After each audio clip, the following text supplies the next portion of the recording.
안녕하세요. 여러분의 건강지킴이 여의보감 조진혁입니다. 안녕하세요. 정유현입니다. 주위를 둘러보면 유독 잘 넘어지거나 발목이 잘 접질리시는 분들이 있습니다. 이런 경우 발목이 약하다라고 표현을 하는데 정확하게는 아킬레스건의 이 건강 상태가 안 좋은 거라고 합니다. 네, 맞습니다. 아킬레스건 기능에 문제가 생기면 이 발목이 좀 둔해지기도 하고 그리고 발을 위로 충분히 들어올리지 못해서 우리가 걸을 때 외측 보행, 그러니까 바깥쪽 발에 힘을 주면서 걷게 된다고 합니다. 그렇게 되면 체중이 자꾸 쏠리니까 네네. 이게 삘 확률이 높아지겠죠. 그렇겠네요. 이렇게 발목이 계속 접질리게 되면 발목 불안증이 생기게 되고 더 심각하게 되면 발목 관절염으로 이어질 수 있다고 하는데요. 이를 예방하기 위해서는 계단 끝에 발 앞꿈치를 이렇게 대주시고요. 그리고 계단 아래쪽으로 10초에서 20초 정도 스트레칭을 해주시면 도움이 된다고 합니다. 이게 정말 시원하거든요. 네. 한번 해보셨어요? 저도 자주 하는데 네. 그거 잘 해준 날은 그날 잠도 잘 잡니다. 그렇군요. 네. 도움이 정말 많이 된다고 우리 진혁 아나운서께서 얘기를 하셨으니까요. 우리 여러분들도 하루 3번, 20회에서 30회 정도 스트레칭을 꾸준히 해주시기 바랍니다. 네, 자 오늘 여의보감도 힘차게 출발하겠습니다. 함께하실 두 분의 원장님 화면으로 만나보시죠.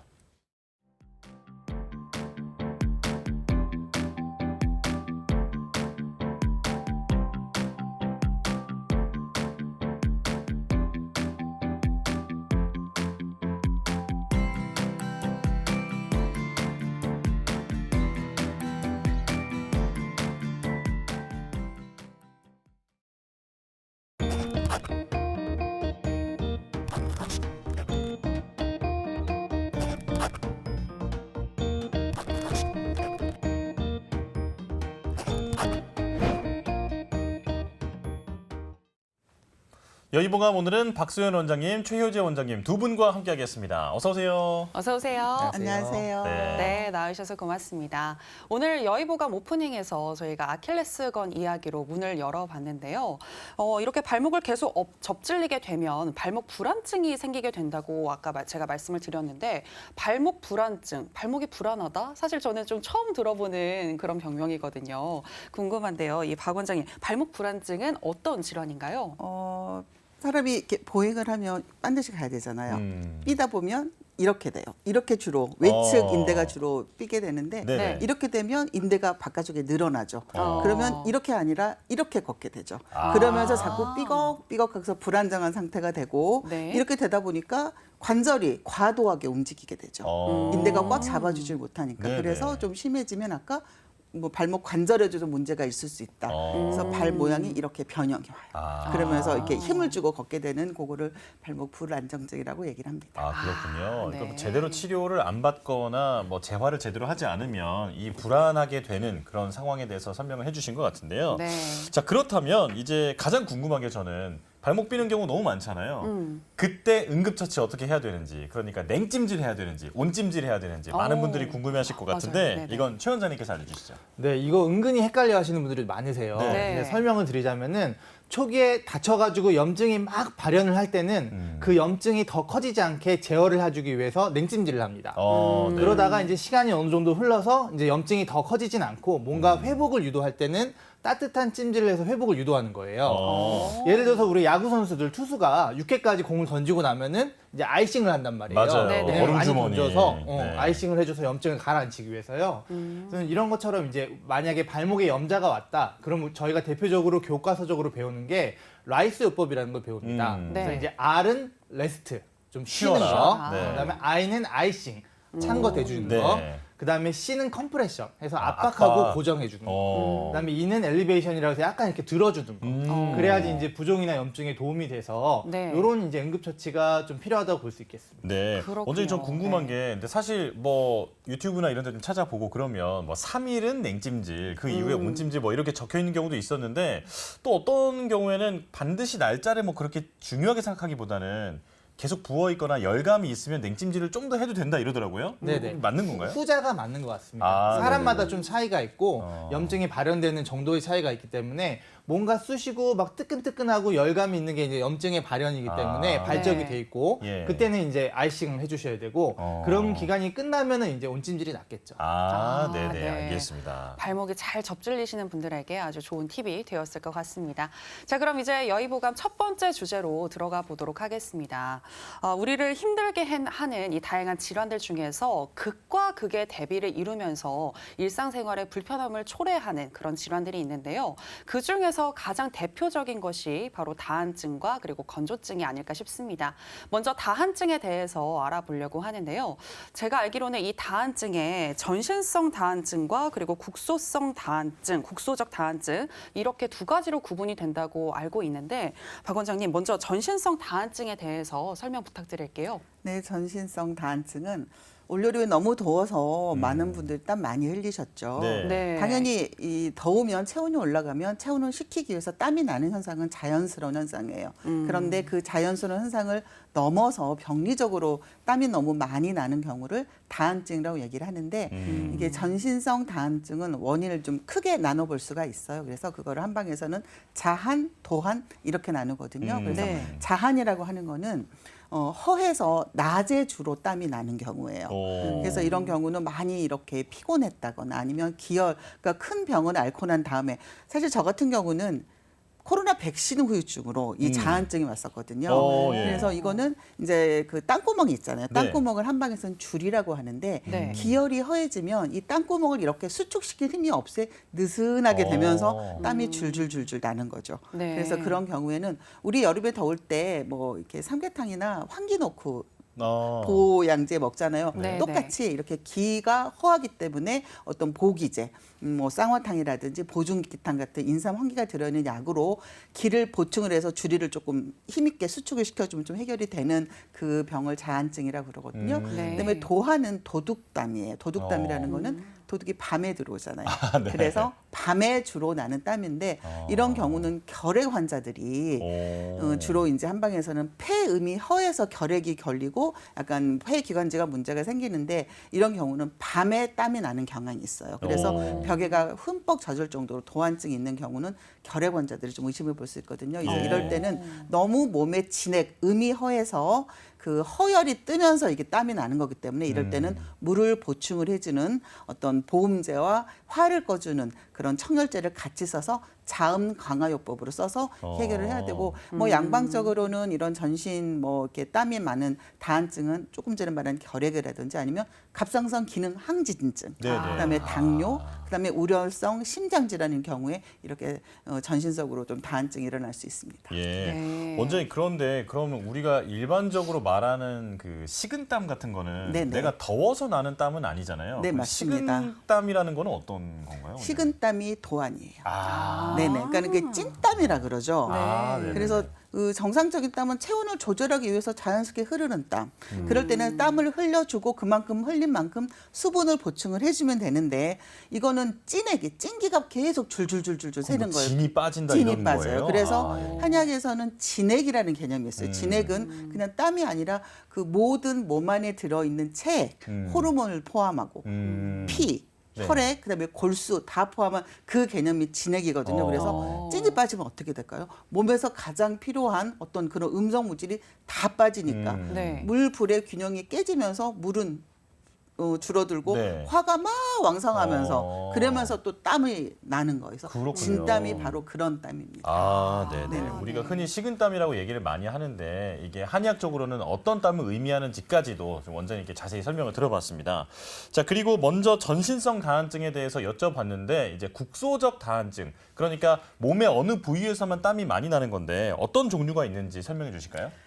보통 열이라고 하는 거는 위로 올라오잖아요. 네. 그런데 이제 한방에서는 정상적인 그 좋은 양기는 이 아랫배에 있어야 돼요. 아랫배에 있어야 양기가 올라가고 차가운 기운이 내려와서 자연스럽게 이렇게 순환이 되는데 약간 허열이 뜬다. 그다음에 몸에 너무 화가 쌓였다 그러면 이 병리적인 화가 머리 위로 올라와요. 네. 그러면서 머리에서만 땀이 난다거나 아니면 이 상체한이라 그래서 이 횡격막 위쪽으로만 땀이 난다거나 아니면 손발에 땀이 난다거나 이렇게 국소적으로 땀이 나는 경우는 사실 몸에 뭔가 비정상적인 화열이 쌓였구나 생각을 하셔야 돼요. 그래서 네. 일단 상체한 그다음에 두한 모두 이렇게 양기가 너무 치성해서 그게 이제 정상적인 양기를 갉아먹은 화병의 경우에 그다음에 조금 더 심하면 수족관 손발에 땀 나는 경우 있잖아요. 네네. 보통 뭐 시험 앞두고 긴장하면 손발에 땀을 나는 이유가 한방에서는 오심이라 그래서 이 가운데 심장과 손 발바닥을 오심이라고 하거든요. 그래서 예. 심장에서 땀이 나는 거예요. 오. 왜냐? 화병이기 때문에. 일종의 화가 쌓였기 화병으로. 때문에. 네네네 네네네. 그렇습니다. 그다음에 밥 먹을 때 땀 굉장히 많이 나는 사람들. 저희 네, 아버지가 네. 그죠? 매운 거 먹으면 그렇게 땀을 많이 나세요. 그래서 이 매운 거는 이 신미는 어떤 맛이 아니라 통감이거든요. 네네. 그래서 이 통증을 땀으로 보상을 하는 거예요. 그래서 이 땀으로 보상을 하는데 유독 땀을 흘리시는 분들은 그분도 약간 허약한 쪽으로 보고서 오히려 식사하실 때 매운 걸 드실 때 너무 땀이 나시는 분들은 약간 보약 계통으로 접근을 하셔서 그 허증을 좀 해결을 해드리는 게 도움을 되는 거고요. 네. 그다음에 또 갱년기 여성들.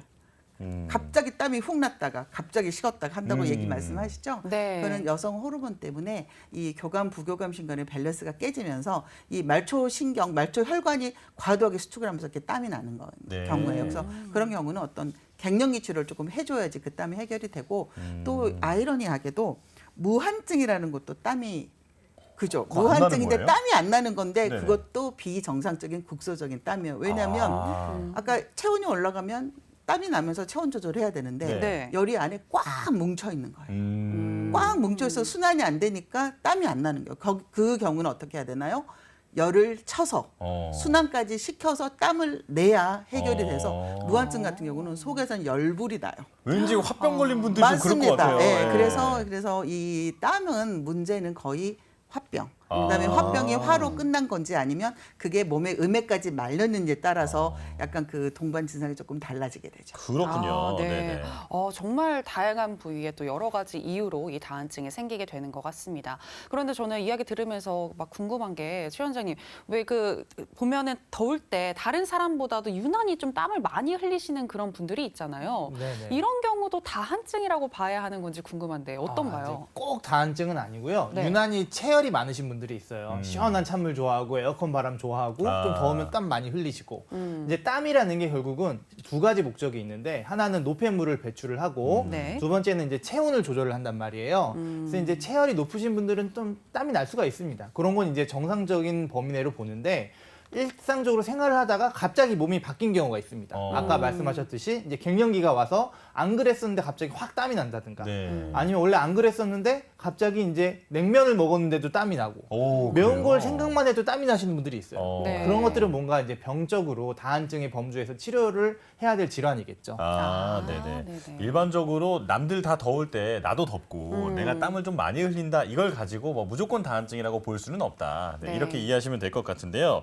자, 이렇게 땀이 많이 나는 증상 다한증에 대해서 설명을 들어봤다면 이번엔 정반대. 그러니까 땀이 나지 않아서 이제 피부가 완전히 건조해지는 건조증에 대해서 한번 여쭤보겠습니다. 자, 한의학에서는 건조증을 어떻게 바라보고 있는지 박 원장님께서 알려주시죠.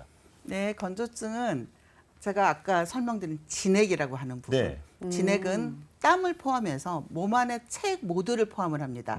혈액, 골수, 그다음에 관절 사이에 들어있는 어떤 윤활유 같은 것도 네네. 모두 진액이에요. 그래서 이 진액이 말랐을 때 결국은 물과 불의 밸런스가 깨지면 자 마른 나무를 생각을 해보세요. 나무가 물이 부족해서 어떻게 되죠? 말라 비틀어지죠. 네네. 네. 그러면 뭐 뿌리건 뭐 줄기건 이파리건 다 말라 비틀어지잖아요. 그러면서 건조증이 생기는 건데 이 건조증의 원인은 조금 전에 말한 그 진액이 없는 상태를 한방에서는 음혈이 허하다라고 얘기를 해서 겉으로 보이는 증상은 일단 피부가 건조해지겠죠. 네. 그다음에 머리카락이 한방에서는 혈지여라 그래서 혈액이 충만했을 때 이게 굉장히 머리도 윤기가 있고 그런데 다이어트 많이 하면 머리도 푸석푸석이잖아요. 음혈, 진액이 빠져나가니까. 그다음에 관절 사이의 액도 그것도 음액이라고 진액이라고 말했죠. 그래서 이런 게 피부 건조뿐만이 아니라 관절도 이렇게 뻑뻑해지고 그다음에 근육이나 인대도 결국은 혈액이 잘 이렇게 촉촉하게 있어야지 정상적인 활동을 하는데 네. 이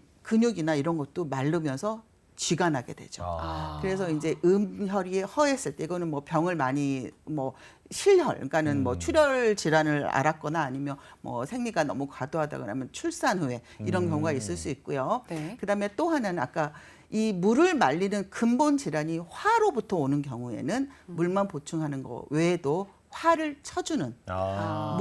불이 물을 말려버린 경우에는 청열한 다음에 보험을 시켜줘야 돼서 조금 더 좀 상위 개념이 되겠고 그다음에 아까 조금 전에 제가 그러니까 자한을 흘릴 때가 코로나 백신 맞고 그랬다 얘기를 했잖아요. 네네. 폐 기능이 허했을 때 한방에서는 오. 폐가 피부를 주관을 하는데 아. 폐는 폐 기관지 이런 부위는 촉촉해야지 병이 안 나요. 근데 이게 폐 기능이 허해지면 이 촉촉한 거에 문제가 생기면서 기육에 좀 순환이 안 되면서 그런 경우에는 폐 기능에 문제가 있다 그럴 때는 오히려 보폐하는 그런 치료로 접근을 해야지 이 건조증이 좀 해결이 되는 거죠. 그렇군요. 아, 네. 건조한 것에도 다 이유가 있었군요. 그렇다면 이 건조증의 원인에 따라서 치료 방법도 달라질 것 같은데 한의학적으로 이 건조증을 어떻게 치료하고 있나요? 뭐 음혈이 허한 경우는 보음. 그래서 이제 대표적으로 사물탕이라 그래서 뭐 당귀, 숙지향, 청공 이런 이제 그 보혈지제를 직접 드시는 게 좋고 예. 요즘에는 약침이라 그래서 그 약액을 직접 그 건조한 부위에서 관절이 말랐다, 근육이 말랐다 그러면 직접 약침 주사요법도 좀 활용을 하고요. 네. 그다음에 청열사화, 그러니까 그 열이 많아서 음액을 이게 갉아 먹을 때는 열을 꺼줘야 되니까 열을 꺼주는 거는 한방에서는 쓴 약. 곰이 쓴 약이 이 열을 치는 작용을 하거든요. 네. 그래서 사망, 황금, 황백, 황련 이게 대표적인 쓴 약들이 좀 열을 치는 약이에요. 예, 예. 그 약을 쓰거나 아니면 침으로 좀 이렇게 하기시키면서 열을 끄는 침요법도 굉장히 좋습니다. 그래서 그다음에 폐기가 허한 경우에는 뭐 폐기를 뭐 더해주는 뭐 약재를 쓰면 도움이 되니까 이런 경우는 한 방으로 좀 치료가 잘 되는 질환이 되겠죠. 네네. 네. 자, 그런데 지금 피부 건조증까지 알아봤는데 이런 경우에는 이제 로션을 자주 발라준다든지 보습에 신경을 쓰면 증상이 좀 나아진다든지 뭐 혹은 일상생활에 크게 불편함을 느끼지 않는 경우도 있어요. 그런데 이게 이제 정말 힘든 거죠. 가려움증. 네, 네. 가려우면 잠도 못 자고 혹은 상처가 나서 뭐 덧나거나 이런 문제도 있잖아요. 자, 가려움증의 원인에 대해서도 알아보겠습니다. 자, 박 원장님 이어서 알려주시죠. 가려움증도 마찬가지고 피부가 건조하니까 가려운 거니까. 근데 이거는 조금 더 좀 자세히 알아봐야 될 게 네. 가려움증을 동반하는 전신성 질환이 있는지를 먼저 살펴봐야 돼요. 아. 그래서 간 질환이 있다거나 뭐 담도 질환이 있다거나 오. 아니면 간경화. 신부전 이런 경우에 전신성 가려움증을 동반할 수 있고요. 그다음에 그냥 뭐 두드러기, 네. 습진 이런 식으로 가려우니까 피부 질환에 문제가 있는지 그다음에 또 노인들은 음액이 마르니까 노인성 약간 피부염에도 가려움증이 있을 수 있고요. 그다음에 갑작스럽게 온도차가 그러니까 너무 찬 데서 뜨거울 때 들어오면 겨울에 막 가렵잖아요. 맞아요, 네. 맞아요. 그다음에 습도가 너무 낮아도 당연히 가려움증이 있을 수 있고요. 그다음에 또 스트레스가 결국은 화를 일으켜서 어떤 그게 가려움증을 일으킬 수 있으니까 이 가려움증은 원인이 결국은 화를 해결을 해야지 조금 치료가 되는 질환입니다. 네네. 네. 전 들으면서 이 당뇨나 간경화 같은 중증 질환도 또 가려움증을 유발할 수 있구나라는 것은 새롭게 알게 됐습니다. 이렇게 중증 질환으로 인해서 발생하는 가려움증은 뭐 어쩔 수 없을 수도 있겠지만 그래도 일부 같은 경우에는 생활 습관의 개선을 통해서 가려움증을 좀 완화시킬 수 있지 않을까, 개선할 수 있지 않을까라는 생각이 드는데요. 그래서 궁금한 게 최 원장님, 이 가려움증을 좀 예방할 수 있는 그런 방법은 없을까요? 일단은 이제 가려움증의 원인이 뭔지는 알아봐야겠죠. 네. 알아보고 그다음에 피부에 좀 국한돼서 설명을 드리자면은 아까도 말씀해 주셨지만은 체온 변화가 굉장히 중요합니다. 그래서 약간 이제 얇은 옷을 겹쳐 입어서 체온 변화가 좀 심하지 않게 해주시는 게 좀 중요하고요. 그다음에 이제 피부를 너무 자극하는 게 안 좋습니다. 그래서 이제 옷 중에서 너무 이제 화학약품이 많이 들어간 옷들 이런 것들은 좀 피하시는 게 좋고요. 그다음에 이제 가려움증이 먹는 거랑 관계가 있는 경우가 굉장히 많습니다. 특히나 이제 뭐 술이라든가 카페인, 뭐 초콜릿 이런 것들이 좀 영향을 미치는 경우가 있어서 약간 내가 가려움을 유발하는 게 뭐 있는지 한 식사일지 같은 걸 써보시는 것도 도움이 되십니다. 이때 가려웠으면 좀 적어 놓으시고 나중에 이건 조금 줄여서 드신다든가 좀 피해서 드시고 이렇게 하는 게 가려움증을 예방하는 데 도움이 되고요. 네. 그다음에 무엇보다도 보습이 중요하니까 물을 좀 많이 드시고 그다음에 이제 온풍기나 선풍기, 에어컨 이런 어떤 바람을 쐬는 것들을 조금 줄이시는 게 좋아요. 그다음에 이제 우리가 가려움증이 많으면은 보통 이제 항히스타민제라는 걸 먹습니다. 네네. 이제 히스타민이라는 물질이 가려움증을 유발하는데 그걸 이제 제어해 주는 게 항히스타민제인데 이제 급할 때는 뭐 며칠 먹는 건 상관이 없습니다. 근데 이제 가려운데 계속 항히스타민제에만 의존을 해가지고 뭐 한 달, 두 달, 석 달 이렇게 먹는 거는 뭔가 원인 질환을 해결한 게 아니기 때문에 그런 게 있을 때는 좀 더 좀 치료에 집중을 하시면 좋을 것 같습니다. 예, 네. 그렇군요. 자, 이렇게 피부에 발생할 수 있는 다한증 그리고 건조증 이렇게 얘기를 나눠봤는데 이 건조증 얘기가 나오니까 이제 곧 공기가 아주 건조해져서 네. 이제 피부뿐 아니라 전신이 다 건조해진단 말이죠. 호흡기가 건조해졌을 때는 어떻게 되는지도 여쭤보고 싶은데요. 자, 사실 이제 호흡기계가 건조하면 우리가 생각하기에 물을 좀 많이 마셔주면 거기가 좀 보습이 되지 않을까 이런 생각이 들어서 물을 많이 마시라는 얘기를 하거든요. 이게 효과가 있는 건지 박 원장님께서 알려주실까요? 감기가 걸렸을 때는 열이 나니까 당연히 물을 많이 먹어주는 게 도움이 되지만 물을 많이 먹는 게 감기를 예방하는 건 아닙니다. 먹는 것보다는 습도 조절이 중요해요. 습도 조절이요? 네네. 바이러스는 코를 통해서 주로 들어가는데 코가 약간 이 코에 코털들이 있잖아요. 네네. 네. 그게 좀 촉촉해야지 들어가는 바이러스를 막아주죠. 근데 1차 관문이 너무 건조하면 거기서 1차 관문이 없어지니까 바로 뭐 이 기관지나 인후나 이렇게 들어가서 감기가 전신으로 퍼지니까 평소에는 습도 조절이 물을 마시는 것보다는 중요하고 네. 감기가 걸려서 열이 나고 이럴 때는 수분 보충에 신경을 쓰는 게 좋습니다. 네. 습도 조절이 매우 중요하다. 잠잘 때 이렇게 좀 젖은 수건 같은 것들을 걸어놓고 주무시거나 아니면 가습기 같은 것들을 잘 세척을 하신 이후에 사용을 하시면 어떨까라는 생각이 듭니다. 그리고 또 기관지에는 이 배도라지 혹은 도라지가 좋다 뭐 이런 말이 있잖아요. 우리 생일 선물로 가장 많이 받는 맞아요. 거잖아요. 가장 우리가. 많이 네. 받기도 저희 아나운서들은 하는데. 항상 배도라지를 선물 받습니다. 네, 맞아요. 이렇게 좀 기관지 건조증을 예방하기 위해서 좀 챙겨 먹으면 좋은 어떤 약재나 음식이 있으면 소개를 해주시면 좋을 것 같은데 어떤 게 있을까요, 박 원장님? 네, 배 도라지 좋습니다. 오. 그래서 이 도라지의 사포닌이라는 성분이 이 폐 기관지 점액을 이게 생산을 하기 때문에 네. 도라지 좋고요. 배즙도 당연히 좋습니다. 그래서 기침할 때 배즙 먹으면 도움이 되는데 단 배가 칼륨이 많아서 약간 신장이 안 좋으신 분들 좀 조심하셔야 되고요. 네. 그다음에 여름에 먹는 오미자가 기침에 좋아요. 근데 오. 오미자는 단 냉침이라 그래서 냉장고에서 시원한 물에 담궜다가 이렇게 드시는 게 좋고요. 그다음에 뭐 맹문동, 그다음에 생강도 괜찮습니다. 네네. 그래서 뭐 생강을 꿀에 재인 거를 타서 드시는 것도 좀 도움이 됩니다. 그렇군요. 네. 도라지, 오미자, 맹문동, 생강, 배즙 이 정도는 이제 우리 외울 수 있잖아요. 네, 평소에 잘 챙겨 먹는 게 좋을 것 같다는 생각이 듭니다. 네. 자, 다한증에서 건조증까지 다양한 궁금증을 풀어봤는데요. 저희가 나눈 내용 정리해봤습니다. 화면으로 만나보시죠.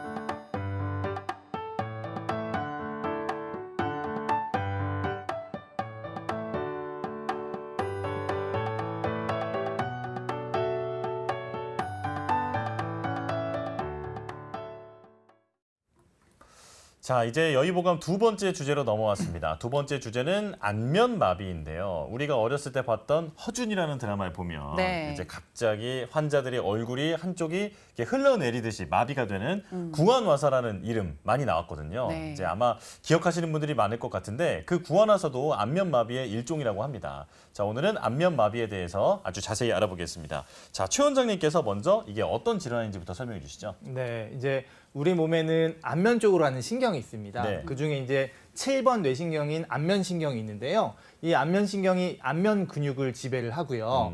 이게 특별한 원인이 없이, 이유 없이 갑자기 마비가 되는 경우가 있습니다. 오. 기능이 이상이 오고 마비가 돼서 얼굴이 이제 돌아가는 거죠. 네. 신경이 근육을 지배를 하기 때문에 안면 근육이 이제 힘을 잃으면서 돌아가고, 그 다음에 혀의 어떤 감각이 떨어지고, 이런 것들이 이제 어떤 안면신경 마비, 특발성 안면신경 마비라고 얘기를 하는데요. 이런 것들이 사실은 좀 흔한 질환입니다. 의외로. 네. 주위에서도 어쩌다 한 번씩 좀 보신 적이 있으실 거예요. 맞아요. 네. 1년에 한 3,000명 정도가 걸리고요. 젊은 층에 호발합니다. 그래서 이제 젊은 사람들한테 많이 걸리고 무엇보다도 요새는 외모가 굉장히 중요한 시대잖아요. 네. 근데 한 10명 중에 한두 명은 이제 후유증이 남는 경우가 있어요. 아, 그래요? 그러면 이제 다 좋아지면 상관이 없는데 후유증이 남으면 거의 뭐 평생 가는 경우도 있거든요. 그러면은 안 되겠죠. 네네. 그래서 이제 안면신경 마비가 걸렸을 때는 적절한 치료, 골든타임이 있거든요. 네, 그때 네. 적절한 치료를 해서 좀 좋아지게 하는 게 좀 중요하다 이렇게 생각됩니다. 네. 아, 네. 안면마비 같은 경우에는 외관으로 이렇게 딱 보이니까 굉장히 스트레스를 받을 수밖에 없을 것 그럼요. 같거든요. 네, 이 안면마비가 혹시라도 왔다면 골든타임이 너무나도 중요하다라는 거 말씀을 드리면서 저 같은 경우에는 이제 이 주변에 안면마비가 왔던 친구가 있거든요. 굉장히 밤샘 작업을 하고 너무나도 힘들게 좀 스트레스를 많이 받는 것 같더니 어느 날은 약간 돌아가가지고 저를 만난 거예요. 그래서 이렇게 좀 스트레스를 많이 받아도 안면마비가 올 수 있는지 궁금한데 어떤가요, 박 원장님? 예전에는 이렇게 찬데 대고 자서 입이 돌아갔다고 말씀들 맞아요. 하셨는데 네, 네. 사실 뭐 너무 찬데 자도 그럴 수는 있지만 가장 중요한 거는 스트레스가 맞습니다. 아. 그래서 이 스트레스가 심리적인 거, 신체적인 거 두 개 다 포함이 돼요. 그래서 스트레스를 너무 많이 받으면 당연히 노출되고 당연히 스트레스 받으면 면역력이 떨어지다 보니까 뭔가 바이러스가 이 신경계도 침투를 잘하게 되겠죠. 그렇기 때문에 스트레스와 면역력도 굉장히 중요합니다. 예. 그래서 원장님, 좀 피곤하고 네네. 그러면 바로바로 쉬어주셔야 돼요. 아니 이게 신체적 스트레스도 그 스트레스로 작용한다고 하시면 뭐 예를 들면 큰 수술을 했다거나 다친 다음에 회복하고 있는 사람한테도 이런 게 좀 발생하기 쉽다거나 뭐 이런 건가요? 체력이 너무 떨어지거나 아니면 요즘에 너무 땀 많이 흘리고 아. 과격한 운동하시는 분들, 네네네. 그다음에 운동도. 여행을 너무 심하게 하신 분들, 지나치게 네네 그런 게 다 신체적인 스트레스로 작용을 하는 거죠. 그렇군요. 네네. 아, 네. 네. 이런 생각지도 못한 증상으로 나타날 수 있으니까 늘 우리 컨디션을 건강하고 활기 넘치게 유지를 해야겠다 이런 생각이 듭니다. 네. 자 그리고 이 안면마비는 특징적으로 전조 증상이 있다고 들었습니다. 이걸 아주 잘 알고 있으면 우리가 골든타임을 놓치지 않을 수 있을 것 같은데 최 원장님 어떤가요? 네, 이제 꼭 전조 증상이 100% 있는 건 아닙니다. 하지만은 꽤 흔한 확률로 전조 증상이 있는데요. 네. 대표적인 증상이 이제 이 귀 뒤에 유양돌기라고 있습니다. 네. 이 유양돌기 부위가 통증이 생기는 경우가 있어요. 여기가 좀 쑤시는 것 같아요, 아파요 이렇게 말씀을 하시거든요. 네. 근데 대부분 이제 안면마비가 없었으니까 후두통 아니면 근육 긴장이 와서 침 맞으러 오시는 분들이 굉장히 많습니다. 네. 그러면 그때 이제 저희 한의사들은 굉장히 경각심을 가지고 꼭 말씀을 드리거든요. 아, 이거 혹시 안면마비 전조 증상일 수 있으니까 오늘은 이렇게 근육 풀어주는 쪽으로 침 놓지만은 좀 충분히 집에서 쉬어주셔야 됩니다. 혹시나 이제 안면마비로 발전할 수 있는 여지가 있습니다. 이렇게 얘기를 안 하면은 침을 놓고 나서 그 다음날 갑자기 안면마비가 와서 침 때문에 안면마비가 왔다. 이렇게 예. 말씀하시는 분들이 있을 수가 있어요. 네, 네. 네. 예, 예. 그만큼 이제 이런 전조 증상이 있는데 혹시나 특이하게 목 뒤가 아니라 귀 뒤 쪽으로 뭔가 좀 쑤시는 것 같고 아프다 그러면은 걱정을 하셔야 됩니다. 혹시 안면마비 올 수도 있으니까 좀 쉬어야겠다. 무리하지 말아야겠다. 네네네. 이렇게 좀 생각을 하시는 게 좋겠습니다. 아 네. 그렇군요. 원장님 그러면 그때 좀 잘 쉬어주고 좀 네네. 잘 관리를 하면 안면마비로까지는 안 넘어갈 수 안 넘어갈 수 있습니다. 아, 예, 예. 그래서 네네. 골든타임이 정말 중요하네요. 그러니까요. 네. 네. 잘 푹 쉬어주고 내 몸의 컨디션을 항상 면밀하게 관찰을 해야겠는데요. 자 그렇다면 이렇게 돼서 결국에는 안면마비가 왔다. 그러면 어떤 증상이 나타나나요? 네, 결국은 안면마비가 오면은 결국은 안면신경이 안면 근육을 지배를 하기 때문에 안면 근육이 이제 힘을 잃겠죠. 네. 그러면은 이제 얼굴이 비대칭적으로 변하게 됩니다. 어. 한쪽으로 이렇게 돌아가고요. 그러다 보니까 물을 마시면은 물이 흐르게 됩니다. 네네. 그리고 음식물을 먹으면은 음식물이 한쪽에 고이게 되고요. 그다음에 눈을 감아도 눈이 다 안 감깁니다. 그리고 이제 눈이 떠져 있어서 밤에도 눈을 감아도 눈이 떠져 있는 상태가 돼서 시력이 굉장히 약화되는 경우가 야, 있습니다. 네. 그다음에 이제 이마 주름을 잡아도 이마 주름이 안 잡히고 굉장히 이제 이제 밖에 얼굴을 좀 내놓기가 힘들어지는 경우가 많죠. 그다음에 네네. 이제 이 안면 신경이 미각을 좌우합니다. 네. 그래서 맛이 좀 틀려집니다. 먹는데 이제 지금 제가 말한 증상은 100% 다 나올 수도 있고 아니면은 일부만 나올 수도 있지만은 미각이 좀 상실되기도 하고 귀가 좀 울리는 것 같은 그런 증상이 생기기도 합니다. 그렇군요. 이런 것들이 다 안면신경 마비랑 관련된 증상입니다. 와, 안면마비 전조 증상이 정말 다양하게 많은 것 같은데, 근데 다른 질환 때문에도 이 전조 증상 같이 이렇게 나타날 수도 있을 것 같거든요. 그래서 이 안면마비와 구별해야 할 질환들에는 어떤 것들이 있는지도 소개해 주시면 좋을 것 같은데요. 네, 이제 안면마비 왔을 때 제일 걱정하는 게 사실은 이제 중풍이죠. 뇌혈관 질환도 똑같이 안면마비가 오거든요. 이제 중풍 뇌혈관 질환은 뭐냐면은 뇌에서 문제가 생겨서 안면마비가 오는 겁니다. 네. 두 개가 좀 차이점은 있어요. 어떤 차이점이 있냐면은 중풍이 심하게 오신 분들은 증상이 나오죠. 한쪽 팔다리 힘이 빠지거나 말이 어둔하거나 하면서 안면마비가 오니까 그거는 이제 구별이 쉽습니다. 네. 근데 이제 그런 구별이 애매하신 분들이 있어요. 그러신 분들은 이제 병원에서는 브레인 CT나 MRI를 찍어서 뇌에 이상이 없는지를 확인하기도 하고요. 그 정도가 아니면은 간단하게 할 수 있는 검사가 거울을 보고 이마주름을 잡아보게 합니다. 이마주름을 딱 잡아보게 했을 때 이마주름이 잡히는 게 좋은 걸까요? 안 잡히는 게 좋은 걸까요? 잡히는 거예요. 잡혀야 좋을 것 같은데요? 이마주름이 잡히면은 네. 이거는 중풍입니다. 그래요? 예. 그래서 이제 이마주름이 안 잡혀야지 안면신경 마비가 다 온 거거든요. 그래서 이렇게 내가 좀 아리까리한데 이마주름을 딱 잡아봤는데 네. 만약에 그렇다면은 이제 병원에 빨리 가보셔야 되는. 아. 약간 좀 이제 임상적으로 좀 구별할 수 있는 게 되고 사실 이제 검사를 해보셔야겠죠. 아, 네네네. 이렇게 좀 구분을 하셔도 되고요. 그다음에 이제 또 대상포진으로 오는 경우가 있습니다. 네. 대상포진인 경우는 이 피부에 포진이 생기고요. 그다음에 통증이 생기는 경우가 많습니다. 그래서 이제 피부 어떤 변화를 통해서 알 수 있는 경우가 있고 만약에 이제 대상포진이 이제 람세이언트 증후군이라고 하는데 이런 게 생기면은 또 눈에 침범을 하면은 굉장히 이제 시력에 이상이 생기기 때문에 이런 경우는 꼭 또 병원을 가보셔야 되고요. 네. 그다음에 이제 안면신경마비는 통증이 그렇게 많이 없어요. 근데 이제 3차 신경통인 경우도 이제 얼굴 쪽으로 굉장히 통증이 심하면서 예. 찌릿찌릿한 통증이 생기거든요. 하면서 이제 아프니까 실룩실룩하게 되거든요. 이런 경우도 이제 좀 구별을 하셔야 됩니다. 예. 그다음에 이제 마지막으로 환자분들이 은근히 이제 많이 오시는 질환이 있어요. 눈밑이 떨려요. 이래서 이제 오셔서 혹시 구안화사 아닙니까? 이렇게 물어보시는 경우가 있는데 뭐 대부분은 뭐 식사 잘 하시는 분들은 마그네슘이 부족해서도 아니고 너무 피로하거나 스트레스 받아서 그런 경우가 있습니다. 그런 경우는 괜찮은데 이제 안검 연축, 안검 경련, 안면 경련이라고 해가지고 얼굴 쪽으로 가는 신경이나 혈관이 유착된 경우가 있습니다. 예. 그런 경우에 이제 이렇게 움찔움찔 하거든요. 전신적으로 이렇게 얼굴 한쪽이 움찔움찔 하는데 이게 이제 안면신경 후유증에서 안면신경이 복구되는 과정에서 연합운동이 좀 문제가 생기면서 같이 좀 비슷한 증상이 오는 경우가 있습니다.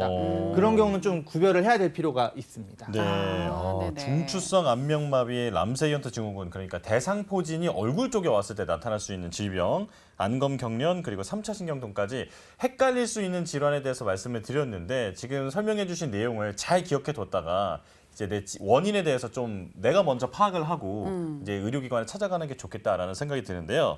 자, 그렇다면 이 골든 타임은 얼마나 되는지, 네, 그리고 그 이후에 후유증이 남지 않도록 하기 위해서는 우리가 어떤 면을 신경을 써야 하는지 이번에는 박 원장님께서 알려주시죠.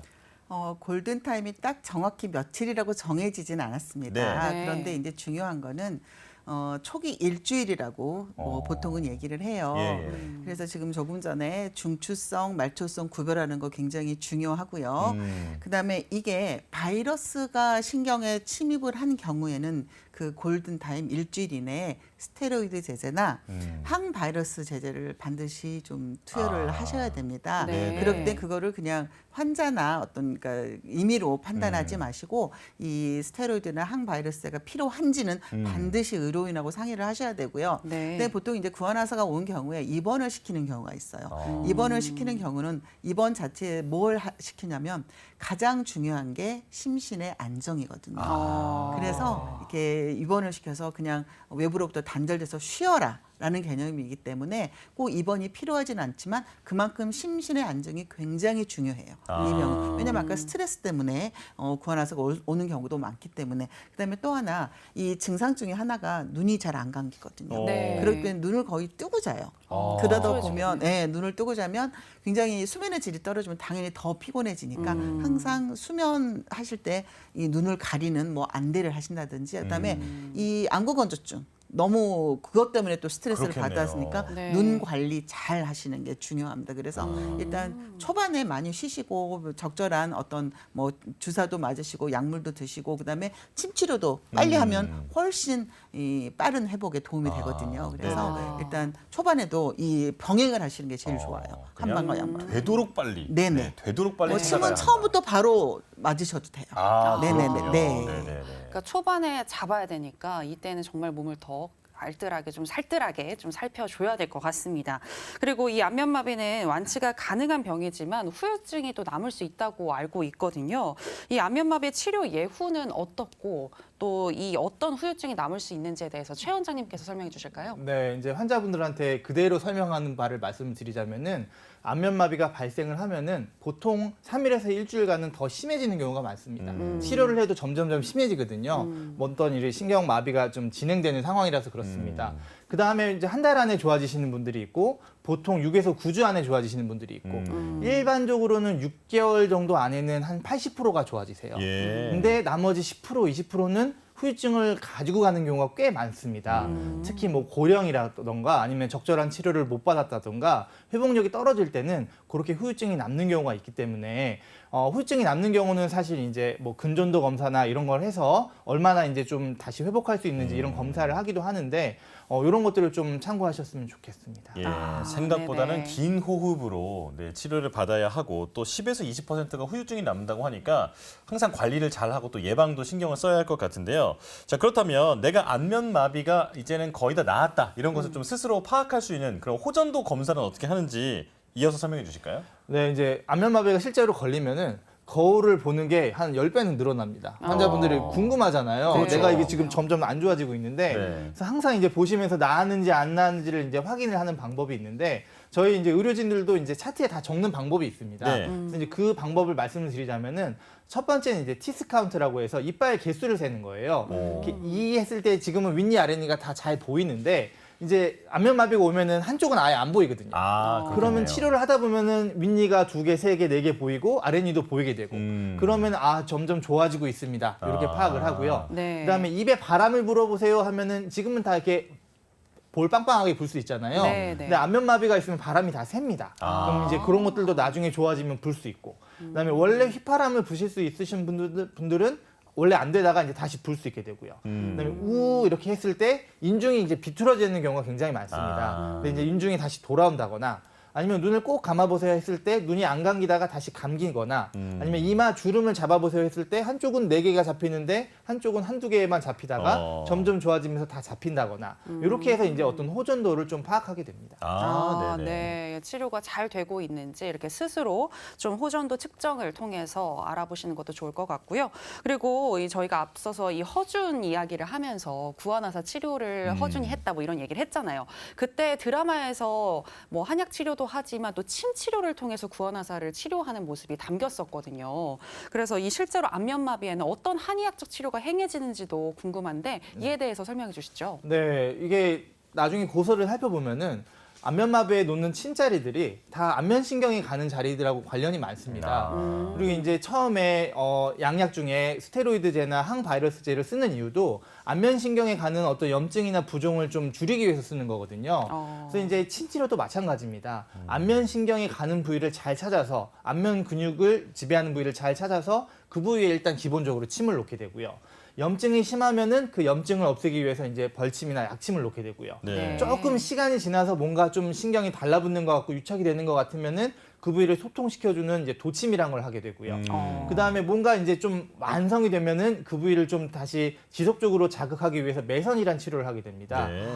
또한 이제 한방에서는 얼굴 치료만 하는 게 아니라요. 이 목이 굉장히 얼굴하고 관계가 많거든요. 그래서 어떤 이런 흉쇄 유돌근이라든가 목 뒤의 근육을 많이 풀어주는 것도 이 얼굴 순환에 많은 도움을 주게 됩니다. 그다음에 기본적으로는 이제 한약 치료를 많이 하게 되는데요. 네. 한약 치료라는 거는 어떤 몸 컨디션을 끌어올리면서 얼굴의 순환을 도와줍니다. 그래서 이런 한약 치료를 이제 동반하면서 한방 치료를 하게 됩니다. 굉장히 그렇군요. 체계적이네요. 네. 자, 원장님 한 20초 남았는데 네네. 이 그 안면마비에 도움이 되는 운동 좀 짧게 설명해 주실까요? 일단 기본적으로 마사지가 제일 중요하고요. 네네. 그다음에 얼굴 표정을 굉장히 크게 다양하게 하는 게 중요합니다. 네네. 한국 사람들은 얼굴 표정이 좀 작거든요. 근데 굳어 크게 있어요. 크게 하시는 게 좋으시고 껌 씹는 거 중요하고요. 그다음에 혀를 많이 움직이시는 게 중요합니다. 그게 안면 근육을 많이 움직이거든요. 예. 이런 운동들을 꾸준히 하시면은 회복에 많은 도움이 될 것 같습니다. 네, 알겠습니다. 네, 정말 안면마비에 관해서 많은 정보 알려주셨는데요. 주요 내용 다시 한번 정리해봤습니다. 화면으로 만나보시죠.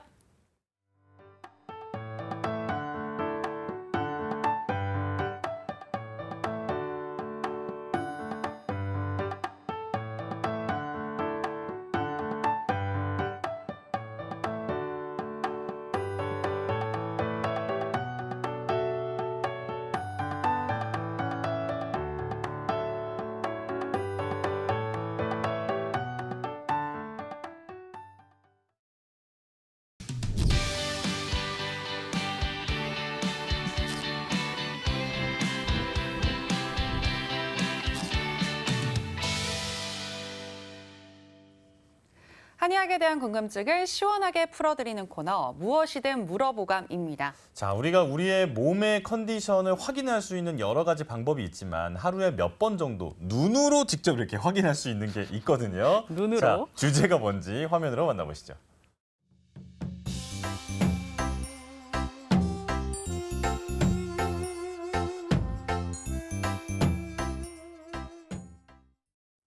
자, 네. 눈으로 확인할 수 있잖아요. 그렇죠? 네. 아, 내 몸이 오늘 좀 건강한가? 이런 거를 이제 직접 눈으로 볼 수가 있는 건데, 자, 일단 정상적인 소변 상태가 어떤 것인지 그 정의를 들어본 적이 거의 없는 것 같아요. 자, 최 원장님께서 설명해 주실까요? 네, 저도 사실은 고백하자면 매일 눈으로 확인을 합니다.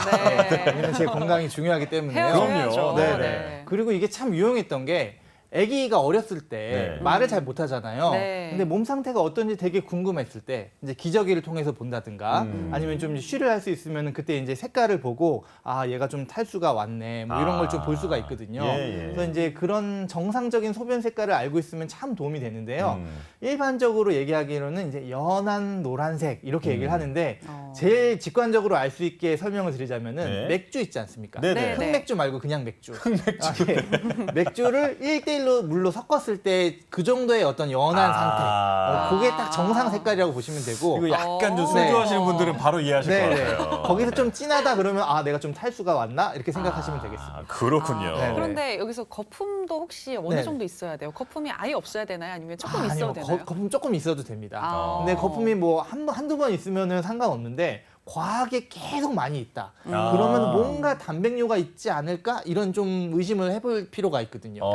네. 네. 그렇군요. 그렇군요. 거품이 과하게 있으면 거기에 있어서는 안 되는 뭔가가 섞여서 나온 거거든요. 네, 그렇게 이해를 하시면 되겠습니다. 네네. 네. 그리고 이 소변이 새빨간 혈뇨로 나올 때 암을 의심해 봐야 한다 이런 이야기를 들었거든요. 이 소변의 색깔에 따라서 좀 의심해 볼 수 있는 질환이 있지 않을까라는 생각이 드는데 이에 대해서 좀 설명을 해주시죠. 네, 이제 이 소변색이 굉장히 중요하죠. 맨날 예. 확인을 하니까. 근데 이제 그 전에 앞서서 말씀드릴 거는 내가 만약에 빨간색 비트를 좋아한다. 먹는 네. 거 있지 않습니까? 네네. 그러면 소변이 약간 빨간색으로 나옵니다. 아. 이거 꼭 참고하셔야 되고요. 네네. 내가 비타민 C를 굉장히 많이 먹는다. 그럼 소변이 약간 샌 노란색으로 나옵니다.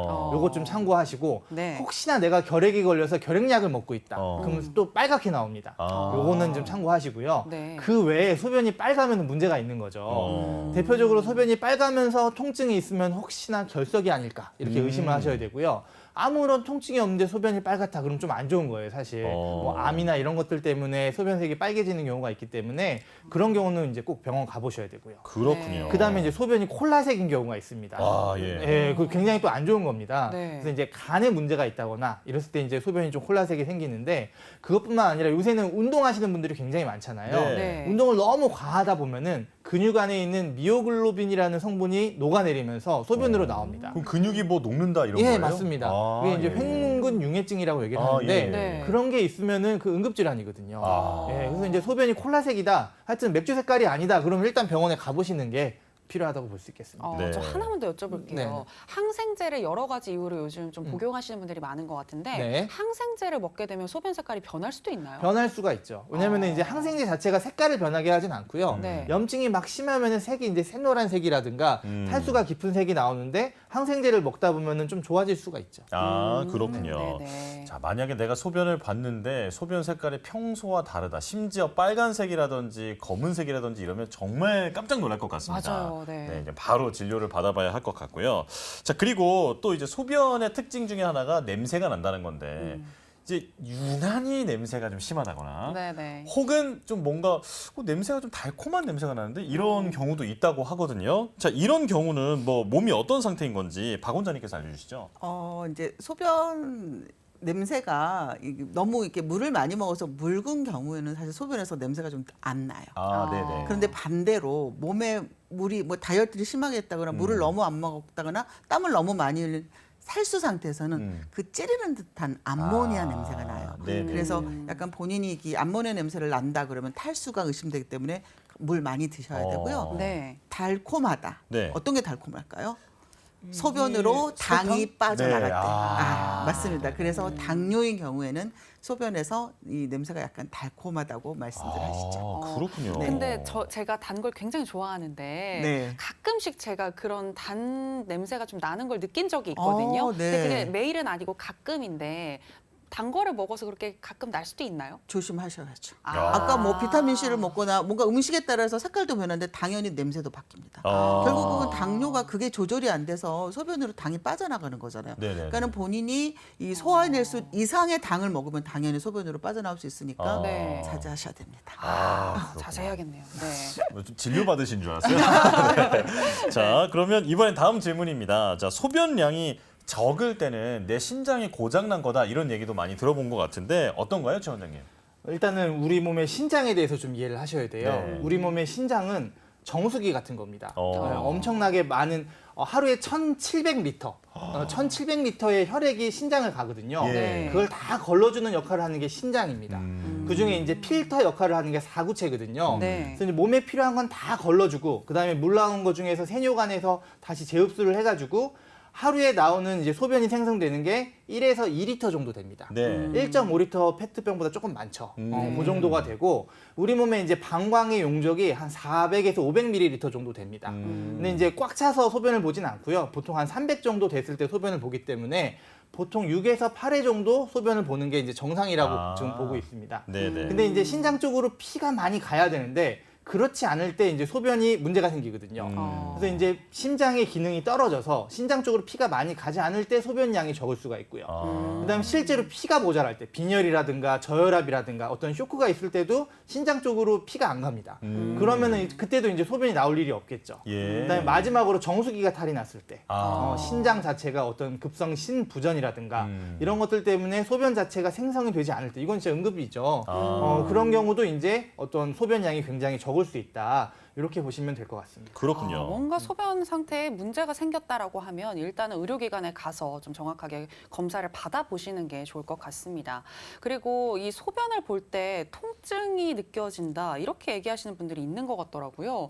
소변을 보는데 통증이 느껴진다라고 하면 뭔가 다른 질환이 있어서 그런 거 아닌가요, 박 원장님? 네, 맞습니다. 신장이 있고 신장에서 요 관을 따라서 방광으로 가고 방광에서 이제 소변이 나오는 걸 요도라고 하는데 네. 소변 볼 때 찌릿찌릿하고 아픈 통증은 이 요도에 염증이 생긴 경우. 네. 그래서 그런 경우 그다음에 요도의 염증이 약간 방광으로 올라가서 방광까지 염증이 생긴 경우도 소변을 볼 때 찌릿찌릿한 어떤 통증이 있고요. 네. 이때는 보통 이렇게 돌아서고 나면 다시 이렇게 소변을 보고 싶은 잔뇨감까지 동반하는 경우가 많고 혹시 조금 더 심해지면 혈뇨가 있을 수 있는데 예. 이때 혈뇨 색깔은 선홍색이에요. 어. 그다음에 이제 또 걱정하시는 게 이게 소변에 문제가 있으면 신장에 문제가 있느냐?